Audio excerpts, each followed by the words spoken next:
नमस्कार दोस्तों, OCN network में आपका स्वागत है। मैं हूँ ओमकार चौधरी। सबसे पहले जोड़ लेते हैं, जयपुर से एकलव्य सिंह जुड़ गए हैं। एकलव्य, बहुत अभिनंदन, बहुत स्वागत। प्रणाम सर, नमस्कार। आपको, आपके दर्शकों को नमस्कार सर। तो सबसे पहले तो बताइए कि अन्ना हजारे का जो बयान आया है, उसको आप किस तरीके से ले रहे हैं? उन्होंने कहा है कि सरकार परीक्षा ना ले, उनके सब्र की, उनसे बातचीत करे। क्या बातचीत करनी चाहिए सरकार को? ये तो सीधे शिक्षा मंत्री का इस्तीफा मांग रहे थे, और जैसे ही हाई कोर्ट के आदेश के बाद दिल्ली पुलिस ने उनको वहां से उठा करके अस्पताल में भर्ती कराया, तो अभिजीत दीपके ने कहा कि अब हम शिक्षा मंत्री का इस्तीफा नहीं, सीधे प्रधानमंत्री का इस्तीफा मांग रहे हैं। तो क्या सर मांग ऐसा करें इनकी? और इससे बड़ा सब्र क्या होगा कि 1 महीने से ये लोग जमे बैठे हैं, केवल 1 दिन की इजाज़त लेकर के बैठे थे, और आमरण अनशन की तो इन्होंने परमिशन भी नहीं ली, कोई पूर्व सूचना भी नहीं दी, तो आप आमरण अनशन करके बैठ गए। जी। सर देखिए, मुझे लगता है कि सोनम वांगचुक जी से जो बात करनी थी वो तो यहाँ जोधपुर की जेल में कर ली होगी सरकार ने, हमारे राजस्थान में। तो अब उनसे ज्यादा क्या बात करनी है सर? मतलब आपका जब कोई आधार ही नहीं है सर, मुझे तो सर ये समझ में नहीं आता।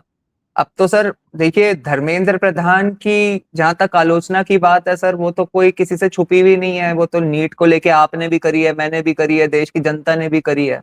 लेकिन धर्मेंद्र प्रधान ही क्यों सर? ये इस एस्पेक्ट को भी समझना जरूरी है। स्मृति ईरानी भी तो एचआरडी मिनिस्टर या शिक्षा मंत्री थी, और वो तो एक ऐसी व्यक्ति थी जिन्होंने अमेठी में राहुल गांधी जी को हरा दिया। उनका तो इस्तीफा नहीं मांगा गया, उनका इस्तीफा नहीं मांगा गया सर। उसके बाद प्रकाश जावड़ेकर जी भी थे, उनके भी इस्तीफे की मांग हम लोगों ने करी। इन लोगों ने तो कभी करी नहीं प्रकाश जावड़ेकर जी के इस्तीफे की मांग। तो सर मतलब ये भी एक इम्पॉर्टेंट एस्पेक्ट है कि धर्मेंद्र प्रधान ही क्यों। इसका भी एक मिनट में इसका कारण बता देता हूँ सर मैं आपको। जो इतने दिनों से सर क्या है कि हम ही लोग धर्मेंद्र प्रधान जी की आलोचना करते करते इस पैटर्न को समझना भूल गए।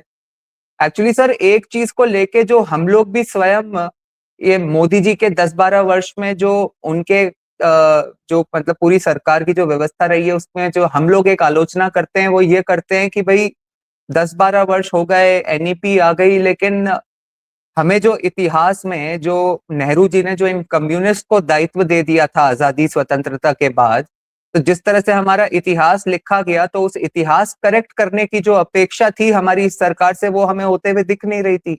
अभी भी एनसीईआरटी की किताबों में मुगलों का ही गुणगान दिखते रहता था।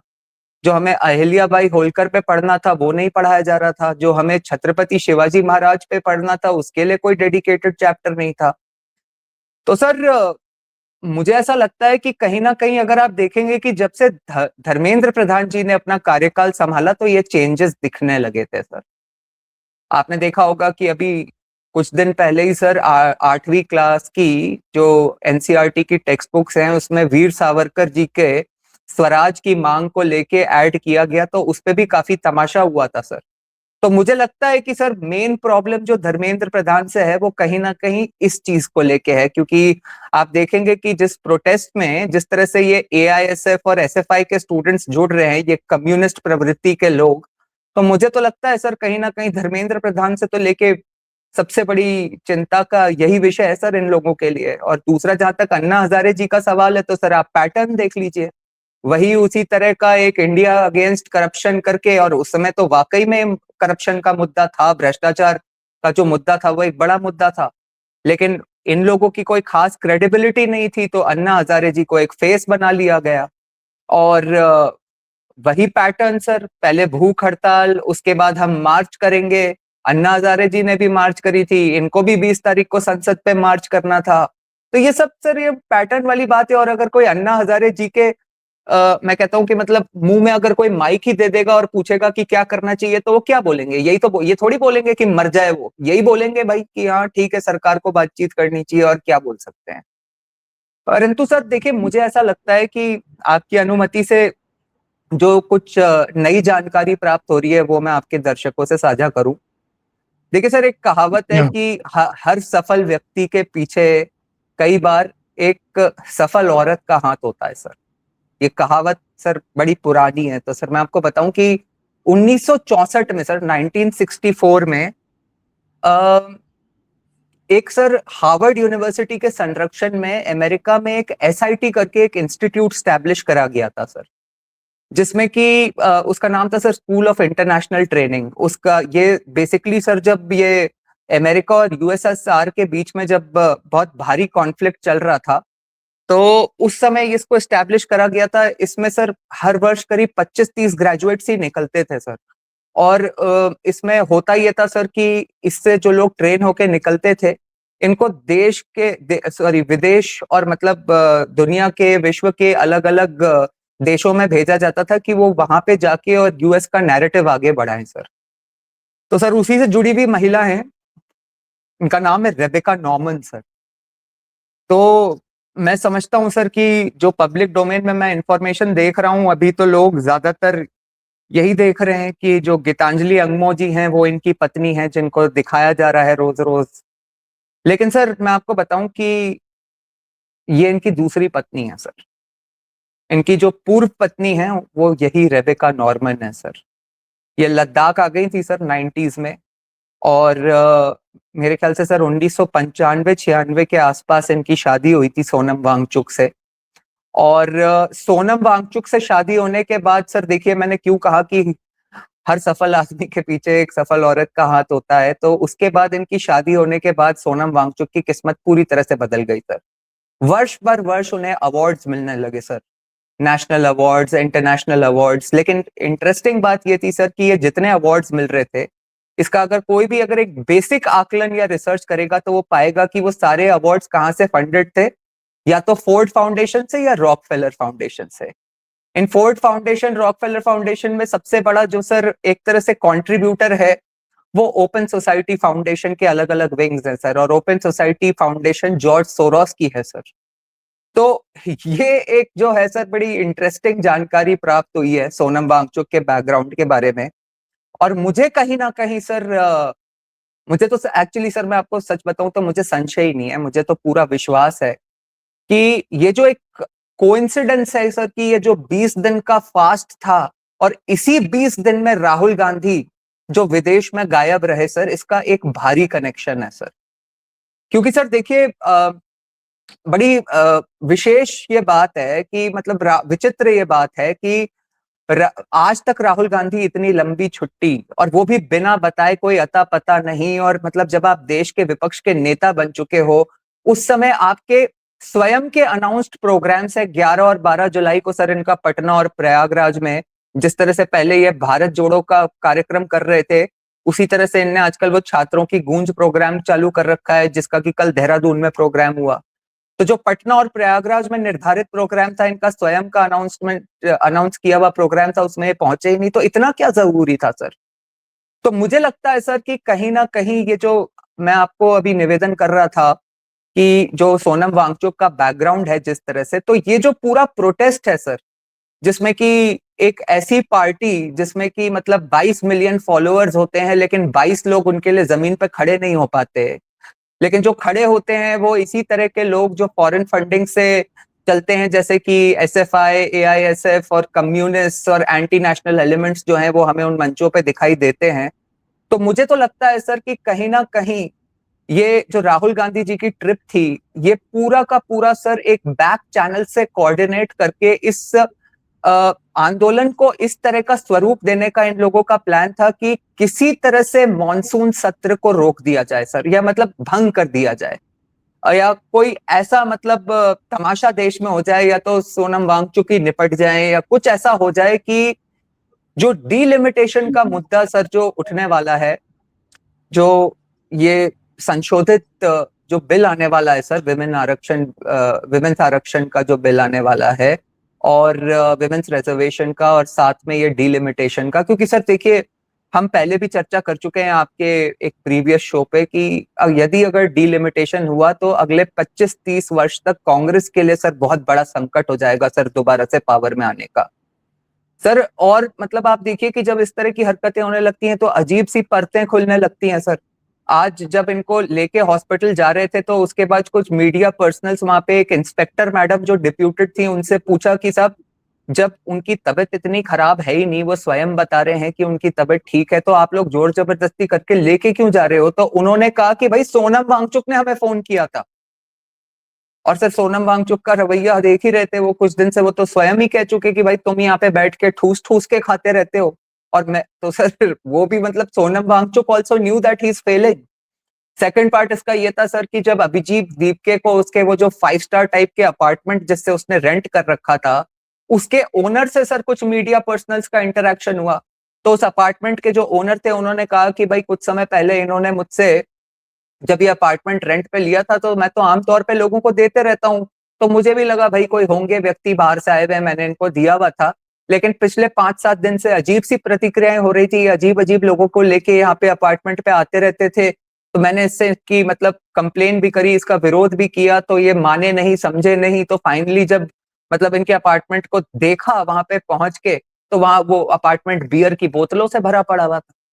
तो सर इस तरह के तो इन लोगों की मतलब ये क्रेडिबिलिटी है और ये दिखाई दे रहा है। तो सर कहीं ना कहीं मतलब मेरे मन में अब कोई संशय नहीं है सर कि ये एक वेल कोऑर्डिनेटेड आंदोलन है, ताकि ये जो अ, इसमें सर मैं आपको एक और भी बात बता दूं कि जब ये सोनम वांगचुक को, जब ये इस तरह के अवार्ड्स मिलना शुरू हुए थे, तो मतलब इनका एक जो आपने प्रीवियसली हमने ये भी बात करी थी सर कि किस तरह से इनको थ्री इडियट्स मूवी के थ्रू, एक प्रोपेगेंडा मूवी के थ्रू इनको एक एंटी नेशनल, एक आदमी को एक देश में हीरो की तरह स्टैब्लिश कर दिया गया। आपने देखा होगा कि 2 दिन पहले अभी एक प्रेस मीट में, एक एक शो में, प्रेस इंटरेक्शन में आमिर खान ने स्वयं कह दिया कि भाई जब ये मूवी बन रही थी मुझे तो पता ही नहीं था कि सोनम वांगचुक कौन था।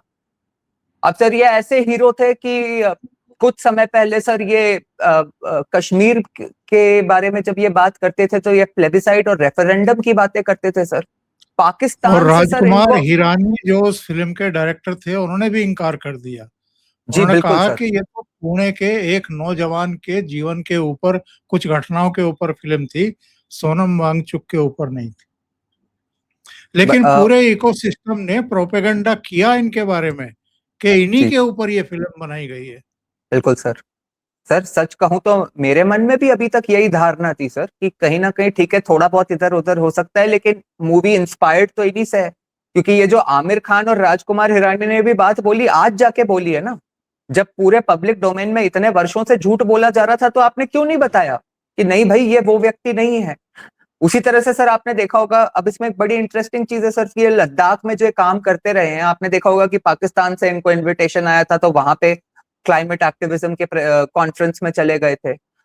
तो सर इन सब चीजों के लिए इनको जो फंडिंग मिलती रही है, उस फंडिंग में ये सर ये जो इनफैक्ट सर आप सोचिए कि कांग्रेस की सरकार के दौरान भी इनको एफसीआरए के 2 नोटिस मतलब प्राप्त हो चुके थे, जो इनकी इरेगुलरिटीज थी। और अभी तो सर इनका जो मतलब ट्रैक रिकॉर्ड रहा है जब से ये सरकार आई है, तो मेरे ख्याल से तो सर देखिए मतलब the government is very well aware कि इस आदमी के क्या क्रेडेंशियल्स हैं। और मतलब मतलब अमित शाह जी वगैरह का जिस तरह का होमवर्क होता है, जिसमें नक्सलिज्म जैसी प्रॉब्लम में जहां उन्होंने जड़ में जाके समस्याओं का समाधान किया है, तो जब इनको यूएपीए या एनएसए जैसी एक्ट में उठा के जोधपुर में इतने समय तक रखा होगा तो पूरे अच्छे तरह से इनको खंगाल चुके होंगे। और इसी कारण से उनको बेल मिलने में भी, वो तो क्या है सर कि उसमें मैक्सिमम पनिशमेंट ही 12 महीने का था, नहीं तो इतने दिनों तक तो उनको बेल मिली ही नहीं ना सर। ये तो सर कुल मिला के इनका तो ये है। जो अब प्रोपेगेंडा कर रहे हैं कि इनको क्यों उठाया गया, उनके लिए मैं कल का इनका एक वीडियो प्ले कर रहा हूं। जी जरा वो लोग भी जो प्रोपेगेंडा फैला रहे हैं, बड़े ध्यान से सुने इनकी बातें कि ये क्या क्या बता रहे हैं। 20% लगभग मेरे शरीर का चला गया है। फैट्स के बाद मसल्स गए हैं और उसके बाद ऑर्गन्स जाएंगे, आखिर में दिमाग यानी कि ब्रेन। अभी वो नौबत नहीं आई है। आज 20वां दिन ख़त्म हो रहा है। चलिए मैं साबित करता हूँ कि मेरा दिमाग अभी भी ठीक है। यहाँ बहुत से लोग हमसे पूछते हैं, क्या इस आंदोलन से जवाबदेही आएगी? क्या शिक्षा मंत्री इस्तीफ़ा देंगे आप लोगों के इस आंदोलन से? मैं आप लोगों से पूछता हूँ, भारत की जनता को अपने बच्चों की जान और ज़िंदगी यानी कि शिक्षा ज़्यादा प्यारी है या प्याज? शुरू से एक बार आप इनकी ही बात हैं, वरना मैं कौन जरा होता शुरू हूँ? से सुनते मैं हैं क्या इनकी बात, इन्होंने क्या कहा है अभी। यहाँ जरा फिर से सुने दर्शक। और उसके बाद ऑर्गन्स जाएंगे, आखिर में दिमाग चला गया है। जी हाँ, मैं अभी भी ज़िंदा हूँ। 20% लगभग मेरे शरीर का चला गया है। 20% मेरे शरीर का चला गया है, मेरे ऑर्गन्स जाएंगे। और कल इन्होंने एक और बयान दिया था कि अगर मैं मर गया तो मेरा भूत लौटेगा यहाँ पर। तो जब आप खुद ये वीडियो जारी कर रहे हो कि मेरे ऑर्गन्स बस जाने ही वाले हैं, तो फिर अगर पुलिस ने और सरकार ने आपको वहां से उठा करके अस्पताल पहुंचा दिया, कौन सा पाप कर दिया उन्होंने? सर ये तो मतलब सर मतलब मुझे लगता है कि वो आमिर खान को फालतू में हायर करा, इन्हीं को हायर करके वो मूवी बना लेनी चाहिए थी। मतलब सर देखिए देखिए हमारे देश की जनता मतलब मासूम है लेकिन बेवकूफ नहीं है सर। वहां पे आप देखिए कि किस प्रकार के लोग किस तरह की बातें कर रहे हैं। ठीक है, आप आए तो थे भाई नीट का मुद्दा लेके, उस चलो उसके बाद आपने सोचा कि शायद अब नीट की बात कर रहे हैं तो कुछ और भी बातें कर ही लेते हैं, यहां तक भी ठीक है। लेकिन आप चूज क्या बातें कर रहे हो। आप कर रहे हो उमर खालिद की बेल, ठीक है, अंबानी अडानी, ब्राह्मणवाद मुर्दाबाद। आप राम मंदिर की क्यों नहीं बात कर रहे भाई? वो भी तो एक बड़ा विषय है। आप इथेनॉल की क्यों नहीं बात कर रहे? वो भी तो एक बड़ा विषय है। तो सर देखिए जनता मतलब और सर मैं आपको बताऊं, मैं आपको पूरे विश्वास के साथ बता सकता हूं, मैं कुछ लोगों को जानता हूं सर, जो कि और आज भी कई ऐसे लोग हैं जिनको कि लगा कि ये एक जेन्युइन मुद्दा है तो इससे जुड़े थे कुछ लोग शुरू में। परंतु स्वयं वहां पे लोगों ने जाके जब देखा कि किस तरह का माहौल है, बकायदा एसएफआई और एआईएसएफ जैसे ऑर्गेनाइजेशंस की स्टॉल लगी हुई हैं।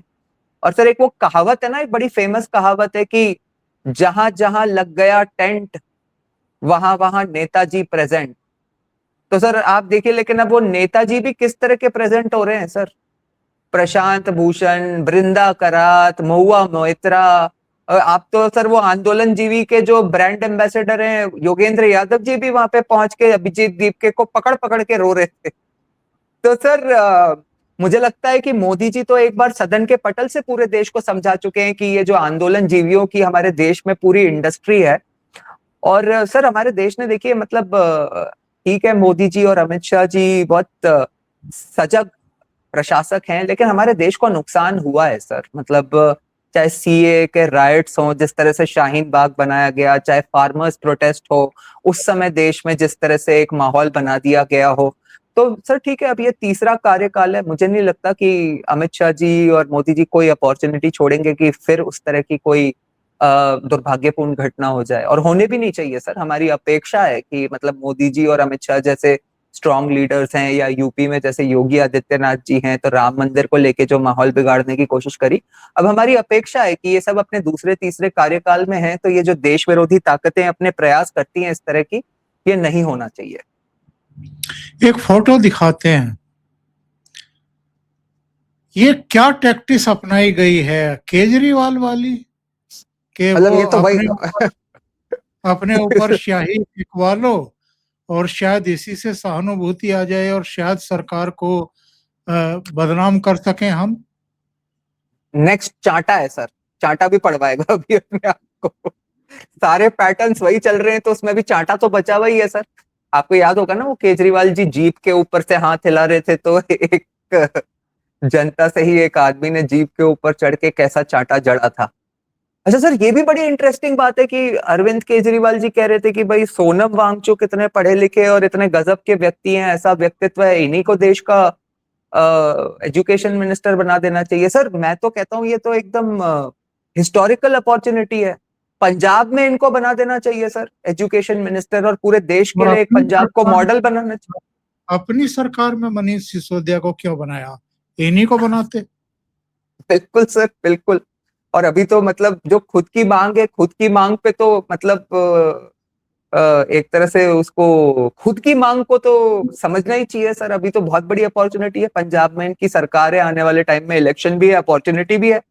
वाकई में अगर इनको बना देंगे और इनने कुछ काम कर दिया तो देखिए एक अपॉर्चुनिटी भी हो जाएगी कहने के लिए, देखो मैंने जनता देश की इसको समझा। लेकिन ये नहीं बनाएंगे सर। सर देखिए, उस समय अन्ना हजारे के फेस पे और देश में जो एक माहौल था भ्रष्टाचार का, उसमें वहां पे आके इन्होंने जो मतलब ब्राउनी पॉइंट्स कमा लिए, अब ये वो अरविंद केजरीवाल नहीं है सर। अब ये एकदम टोटली एक्सपोज हुए एक भ्रष्ट एडमिनिस्ट्रेटर है, जिसके नाम पे सिवाय आम आदमी पार्टी के कार्यकर्ता 10 लोग भी इकट्ठे नहीं होंगे सर वहां पे। ये सच्चाई है सर। और ये चाहे सोशल मीडिया पे वीडियो जारी करें, चाहे वहां पे आके मंच पे खड़े हो जाएं, और आज ये फास्ट भी नहीं कर पाएंगे सर। अगर आपने इनके तोंद की हालत देखी हो, इनके जो चेहरे पे मांस इकट्ठा हो गया है वो देखा हो, तो आज ये फास्ट भी नहीं कर पाएंगे सर। मैं तो सोच रहा हूँ सर, वो अभिजीत दीपके ने कहा है कि वो अब फास्ट करेगा इंडेफिनिट हंगर स्ट्राइक, वो बेचारा कैसे रह पाएगा, ये भी देखना बड़ा इंटरेस्टिंग होगा। और देखिए ये नेशनल कॉन्फ्रेंस में भी रहे हैं इनके पिताजी, और इनके पिताजी कांग्रेस में भी रहे हैं। 1975 में जम्मू कश्मीर सरकार में कैबिनेट मंत्री भी रहे हैं। सोनम वांग्याल उनका नाम था। ये सारी जानकारी इस समय नेट पर उपलब्ध है, दर्शक गूगल कर सकते हैं कि इनके पिता सोनम वांग्याल एक प्रमुख राजनेता और सामाजिक कार्यकर्ता थे। 1957 से 67 तक जम्मू कश्मीर की विधान परिषद के सदस्य रहे। 67 से 72 में कांग्रेस के टिकट पर विधायक रहे। 1975 में जम्मू कश्मीर सरकार में कैबिनेट मंत्री के रूप में भी काम किया है, और अनुसूचित जनजाति का दर्जा उन्होंने विभिन्न समुदायों जैसे बोटी, चांगपा, बाल्टी, इन सब का हक दिलाने के लिए एक अनशन भी किया था 80 के दशक में, 1984 में। तो इनके पिताजी को भी अनशन करने का शौक था, और वो कांग्रेस और नेशनल कॉन्फ्रेंस दोनों में रह चुके हैं, जम्मू कश्मीर के मंत्री भी रह चुके हैं। सर एक्चुअली क्या है कि इसको एक चीज ना, ये वैसे तो सोशल मीडिया पे कंपैरिजंस चल रहे हैं, और जो हमारी असली जेन जी जो है सर, जिसने आज एक प्राइवेट सेक्टर से पहली बार भारतवर्ष में स्काई रूट का रॉकेट उड़ा के और अंतरिक्ष में पहुंचाया है, जो हमारी अवेयर रहने वाली असली जेन जी है, उसको तो काफी तथ्य पता भी होंगे क्योंकि वो अपना रिसर्च करती है। लेकिन मैं आपसे निवेदन कर दूं सर कि जिस तरह से आप देखिए, जो आपने अभी इंफॉर्मेशन दी है कितनी इंटरेस्टिंग है सर, कि 3 इडियट्स मूवी में क्या दिखाया जाता था कि सोनम वांगचुक या फुंगसुक वांगडू उर्फ जो हैं, उनके पास 4 ऐसे महान साइंटिस्ट थे कि 400 पेटेंट्स थे उनके पास। आपके दर्शक एक बेसिक गूगल रिसर्च करेंगे तो सर पता चल जाएगा कि इस आदमी के पास 0 पेटेंट्स है सर, एक भी नहीं, 0 पेटेंट्स है सर। उसमें यह दिखाया गया कि वो तो एक अनाथ गरीब अनाथ बच्चा था सर, जिसको किसी ने अडॉप्ट कर रखा था। और आपने बताई दी सर अभी कि पिताजी कांग्रेस के कैबिनेट मिनिस्टर थे, ये भी नहीं कि कोई छोटे मोटे अनशन करने वाले नेता, कांग्रेस के कैबिनेट मिनिस्टर थे सर। तो सर ये सब बातें तो हैं ही, लेकिन मैं आपके दर्शकों से अवश्य निवेदन करूंगा सर कि ये जो मैंने शुरू में जानकारी दी, ये नाम याद रखें सर, रेबेका नॉर्मन जो इनकी एक्स वाइफ है। एक नाम और याद रखें कि SIT school of international training 1964 में जो अमेरिका में हार्वर्ड यूनिवर्सिटी के संरक्षण में स्टैब्लिश हुआ था, वो अलग अलग देशों में किस तरह की प्रतिक्रियाओं के लिए जाना जाता था। और एक जो इनने सारे जो इनके अवार्ड्स जो सर विकिपीडिया पे लिस्टेड हैं, आप उन अवार्ड्स का एक बेसिक रिसर्च करेंगे तो वो सारे फोर्ड फाउंडेशन और रॉकफेलर फाउंडेशन से आते हैं, जो कि ओपन सोसाइटी फाउंडेशन फंडेड है। और ये तो मेरे ख्याल से आपके सजग दर्शकों को मालूम ही होगा कि जॉर्ज सोरोस उसको फंड करते हैं। तो इनकी असलियत इस प्रोग्राम में आज बहुत हद तक खोली है हम लोगों ने। बाकी आजकल तो ये इंटरनेट का, गूगल का, विकिपीडिया का, एआई का जमाना है। आप थोड़ा सा सर्च करेंगे तो इनके सारे कच्चे चिट्ठे आगे पीछे के खुल करके आपके सामने सर आपके माध्यम से, लेकिन मैं एक निवेदन करना चाहूंगा सर आपके दर्शकों से। एक सर, अभी भी एक एजेंडा चल रहा है सर, और उस एजेंडा को आपके दर्शकों को मैं ऐसा मतलब आपके माध्यम से निवेदन करना चाहता हूं कि इसको थोड़ा सा समझें कि कॉकरोच जनता पार्टी, अभिजीत दीपके और उसके जो साथ में जुड़े हुए लोग हैं या इसके पीछे जो लोग हैं वो तो एंटी नेशनल और बदमाश हैं, और जिनको मंच मिल रहा है वो बदमाश हैं। लेकिन सोनम वांगचुक भले आदमी है, उनसे सरकार को बात करनी चाहिए, उनको बचाना चाहिए, वो तो भला आदमी है। वो नहीं है सर, उसके बारे में पढ़ें जिस आदमी को इसका फेस बनाया गया है, जिसके संरक्षण में ये आंदोलन एक तरह से आज सर इंडिया अगेंस्ट करप्शन की क्रेडिबिलिटी इसीलिए थी क्योंकि अन्ना हजारे उसका फेस थे। तो ये जिस आदमी को आज उठा के ले गई है सरकार, उसको उठा के ले गई है, वो सब एक अदर मैटर ऑफ डिस्कशन है। लेकिन आप स्वयं अपना थोड़ा रिसर्च करिए कि सोनम वांगचुक क्या आदमी है। ये तो वो आदमी था ना जिसने ये कहा था कि अभी तक तो हम अगर चीन की सेना घुसपैठ करती थी तो सरकार को और सेना को सहयोग करते थे, अब हम सहयोग नहीं करेंगे उनको बल्कि रास्ता दिखाएंगे। सर इसमें भी मैं आपको एक निवेदन कर दूं, बहुत ही इंटरेस्टिंग बात है सर, ये बहुत इंटरेस्टिंग बात है सर। मैंने एक्चुअली सर आपके एक शो पे सर इसके बारे में चर्चा करी थी, और मैंने अपनी सोशल मीडिया पे उसको जब पोस्ट करा सर, तो सर वो कुछ इमीडिएटली कोई 50,000 व्यूज पे, जबकि मेरी तो ऐसी कोई सच कोई प्रमोटेड प्रोफाइल या कुछ इस तरह की नहीं है, लेकिन वो 50,000 व्यूज पे चला गया था सर। तो उसके बाद सर कुछ कांग्रेस के नेता और कई लोग उस पे अन्य लोग कूद के आए और उन्होंने कहा कि मैंने ये फैब्रिकेटेड, आपको ध्यान होगा सर मैंने आपको इस कॉन्टेक्स्ट में बताया था कि मैं अपनी बेटी को बता रहा था कि ये सच है वो सच है। तो सर कुछ लोग उस पे कूद के आए और उन्होंने कहा, उन्होंने एक पूरा वीडियो डाला और उसमें सोनम वांगचुक ये कह रहे हैं, वो बताया कि ये फैब्रिकेटेड वीडियो है। असली में सोनम वांगचुक ये बता रहे थे पूरे केस में कि एक कॉमेडियन है लद्दाख में जिसने ये कहा था, और मैं कह रहा हूं ऐसा कि उन्होंने ऐसा कहा था। अक्सर मैं आपको आपके दर्शकों को फिर बता दूं सर कि उनके साथ भी ये प्रोपेगेंडा चलेगा, लेकिन सच क्या है इस चीज को जानना बहुत जरूरी है सर। आज मैं भी कह सकता हूं कि मुझे एक व्यक्ति ने बताया कि ओमकार चौधरी जी को ओसीएन नेटवर्क चलाने के लिए बीजेपी से पैसे मिलते हैं, लेकिन सर मेरे कहने से मैंने जिस व्यक्ति ने मुझे बताया, मुझे बताना पड़ेगा ना कि वो कौन व्यक्ति है, नहीं तो यही माना जाएगा कि मैं अपना मन लगा के बता रहा हूँ, बोल रहा हूँ इस बात को। तो सर सहारा लेकर के आप ही कह रहे हैं, और सर सहारा नहीं, कोई व्यक्ति था ही नहीं सर ऐसा। 2 वर्ष तक पुलिस और लद्दाख की जनता उनसे पूछती रही कि कौन है वो फेमस कॉमेडियन। उन्होंने कभी नहीं कहा, और पता है क्या कहा सर उल्टा? उन्होंने ये कहा कि डोंट शूट द मैसेंजर। किसने कहा, कहां से इंफॉर्मेशन आई उसको छोड़ो, जनता की भावना को समझो। तो ये किसी और का, गलत व्यक्ति का, एक नॉन एग्जिस्टेंट आदमी का नाम यूज करके ये बताना चाह रहे थे कि जनता की भावना ये है कि चाइना की आर्मी अगर घुसपैठ करेगी तो हम उनका विरोध नहीं, उनको रास्ता दिखाएंगे भारत में। ये है सर इस आदमी की असलियत।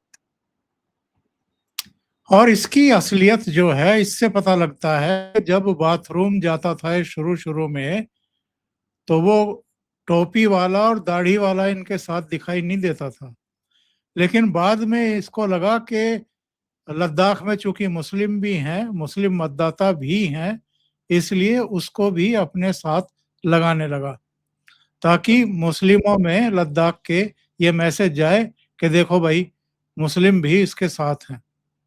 तो ये सारी चीजें पूरा राजनीतिक मूव है इस आदमी का, इसको समझने की जरूरत है। बहुत बहुत धन्यवाद एकलव्य जी जुड़ने के लिए, इतना समय निकालने के लिए और एक महत्वपूर्ण विषय पर चर्चा करने के लिए। Thank you so much. चरण स्पर्श प्रणाम सर आपको। नमस्कार।